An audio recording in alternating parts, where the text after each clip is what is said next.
అంటే మనం చెప్పుకున్న శివశర్మ లాంటి వాళ్ళకి అనుమతి వచ్చింది. అంటే శివశర్మకి కాశీ నుంచి కొంతమంది సాధువులు వెళ్ళి, ఓ రాజా, నువ్వు ఇప్పటికే చాలా అనుభవించావు, నీకు ఉన్నటువంటి భార్యలో ఒక భార్యను మాత్రమే తీసుకెళ్ళి ఏదన్నా కాశీలో ఉన్నటువంటి కొన్ని గుళ్ళు మాత్రమే జీర్ణోద్ధరణ చేయమన్నారు, కానీ కొత్త గుళ్ళు కట్టమని లేదు అక్కడ. ఎందుకంటే ఇది శ్మశానం.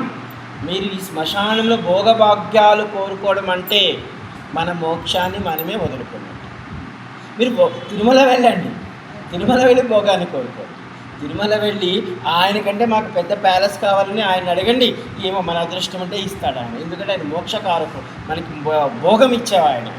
కాబట్టి ఈశ్వరుడు కూడా ఇస్తాడు, కానీ ఈశ్వరుడు ఆయన అంతటా ఆయన ఇవ్వాలి, మనం అడగకూడదు. మనం ఈశ్వరుడి దగ్గరికి, ఇప్పుడు నేను వచ్చాను, నాకు కాశీయే తెలియదు, మీరందరూ మా పిల్లలు అనుకుంటే, మేము అనుకుంటాం ఇంట్లో, అయ్యో 3 సంవత్సరాలే అయింది మనం వచ్చి, మనకంటే ముందు 30 ఏళ్ళ నుంచి వాళ్ళు ఉన్నారు, 150 ఏళ్ళ నుంచి ఉన్నారు.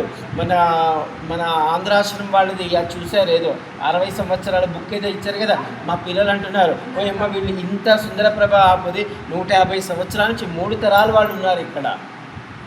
అర్థమవుతుంది. అంటే మేము 3 సంవత్సరాల్లోనే ఇంత ఆనందం పొందితే వాళ్ళు ఎంత ఆనందాన్ని పొందారో కాశీలో.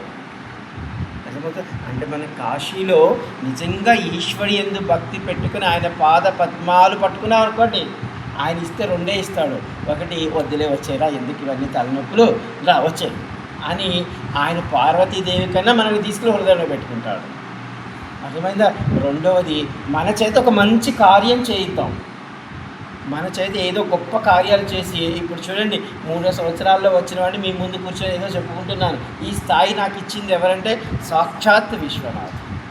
ప్రతిరోజు నేను ఆయనకు ఒక నమస్కారం పెడతాను. మనం గుడికి వెళ్ళినప్పుడు ఏ విధంగా నమస్కారం పెట్టాలంటే, ఈశ్వర నీ దయ వల్ల ఈరోజు వరకు, ఇప్పటి వరకు చాలా చాలా సంతోషంగా ఉన్నాను, ఇది తెలపడానికి నీ గుడికి వచ్చాను.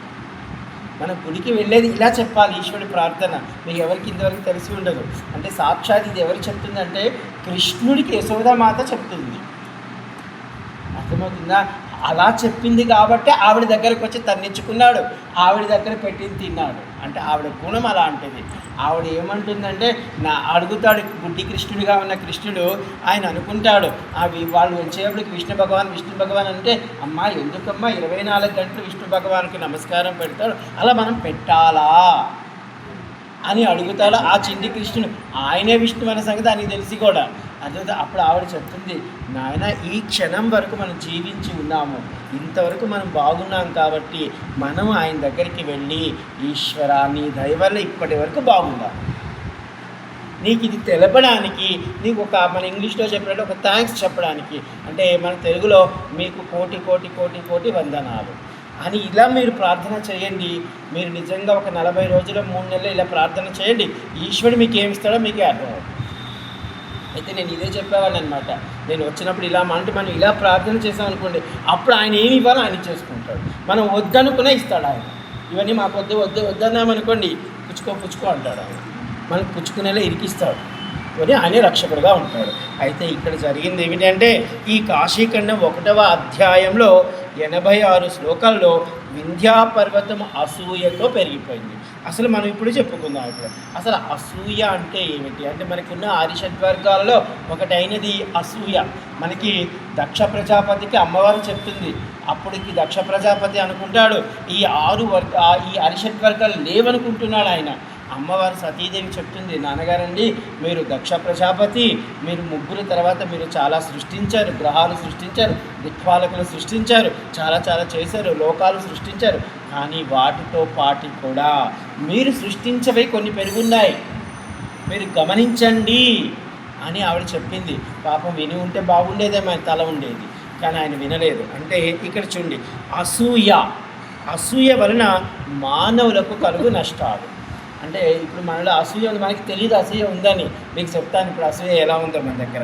అంటే మనలో అసూయ ఉంది అనుకోండి, మనకి తెలియకుండానే ఇప్పుడు మనం చెప్పినట్టు ఎవరో గొప్ప ఇల్లు కట్టుకున్నారనుకున్నాం, మనం వెళ్ళిన వాళ్ళ గృహప్రవేశానికి, మనం తిరిగి వచ్చాక మనకి ఎక్కడ లేనటువంటి కొంచెం బీపీ పెరగడమో, లేకపోతే ఇంటికి వచ్చి ఆ భర్త మీద చిరాకు పడడమో, లేకపోతే ఇరుగు పొరుగు వాళ్ళతో మనం గొడవ పెట్టుకోవడమో, చూడు వాళ్ళు కొనుక్కున్నారు, వాళ్ళు చేశారు, ఇది ఎందుకంటే ఎక్కువ ఆడబిడ్డల దగ్గర వీటి దగ్గర కనబడుతూ ఉంటుంది. అర్థమైందా? అంటే ఇక్కడ ఏమైందంటే అసూయ లోపలికి ప్రవేశించింది. అసూయ వల్ల మొదటగా మనకు వచ్చేదంటే జ్వరం వస్తుందంట. జ్వరం అంటే ఒక బీపీ పెరుగుతుంది, అంటే మనలో ఉన్న బ్లడ్ ప్రెషరు కొంచెం పెరుగుతుంది. తర్వాత శరీరం అపవిత్రమైపోతుందంట. అంతే కదా, ఇప్పుడు మన ఆలోచన పాడి అయిపోయింది. అక్కడ ఉన్నటువంటి దాని భోగాన్ని చూసి అయ్యో పోన్లే ఈశ్వరుడు వాళ్ళకి ఇచ్చాడు, వాళ్ళు అదృష్టవంతులు. అర్థమైందా? ఇప్పుడు నేనే చెప్తాను, నాకు చాలామంది చెప్తుంటారు, ఏమండి ఏంది కాశీ విశ్వనాథుడిలో మేము 3 గంటలు దర్శనంలో కీలో వెళ్ళాము, ఎవరో పోలీసు వాళ్ళు తీసుకొస్తారు, వాళ్ళకి అప్పుడే దర్శనం ఇచ్చేస్తారు. మేము 3 గంటలు కష్టపడ్డామండి, మేము ఇంత కష్టపడి వచ్చాం, మాకెందుకు పోవాలి అని వీళ్ళు అడగడం ఎలా ఉంటుందంటే చాలా ఆక్రోశంగా అడుగుతారు.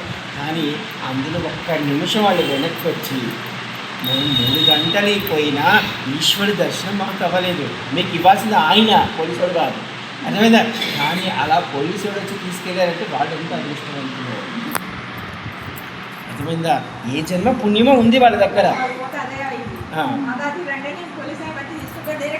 అంతే, ఏ జన్మ పుణ్యం ఉంటుంది. ఇప్పుడు ఆవిడ కూర్చొని ఇక్కడ సాధన చేస్తున్నాను అనింది కదా, ఈ సాధన రహస్యం అలాగే ఉంటుంది. మనం వెళుతూ ఉంటే మనలో మంచి లక్షణాలు ఉన్నాయనుకోండి, మీరు ఎక్కడికి వెళ్ళినా అవి మీ వెనకే ఉంటాయి. పాపము పుణ్యము మన పక్కనే ఉంటాయి, మనం వెళ్ళే కొద్ది మనకన్నా ముందు అవి వెళ్ళిపోయి పనిచేసి వస్తాయి. ఇది అనమాట.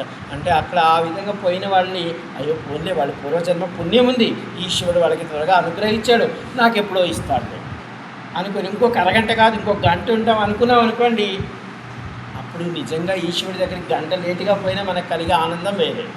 కానీ మనం అలా అంటున్నామా? మీరు చూడండి అక్కడ ఎంతమంది తిరుగుతారో వాళ్ళని.